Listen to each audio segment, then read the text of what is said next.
અમરનાથ ધામ ખાતે કાવડ યાત્રા સંપન્ન. હર હર મહાદેવના નાદ ગુંજ્યા.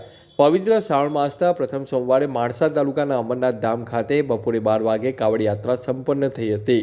અમદાવાદ અમરાઈવાડીથી શ્રી અમરનાથ જલાભિષેક કાવડ પદયાત્રાનો પ્રારંભ થયો હતો.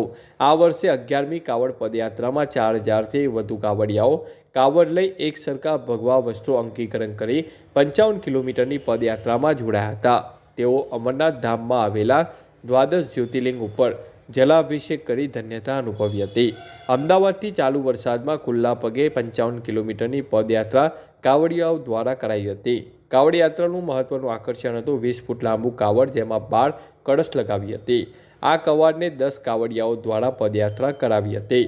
બીજું આકર્ષણ ભગવાન શિવની પ્રતિમા એક કાવડિયાએ ખભા ઉપર બેસાડી 55 કિલોમીટરની પદયાત્રા કરી હતી. અને ત્રીજું આકર્ષણ ભગવાન શિવને ધ્યાન મુદ્રાવાળી મૂર્તિ જે પાલખીમાં લાવ્યા હતા. અને ચોથું આકર્ષણ ભગવાન ભોલેનાથના 12 જ્યોતિર્લિંગની શેષનાગની બનાવેલી 751 દીવડાની મહાઆરતી કરી હતી.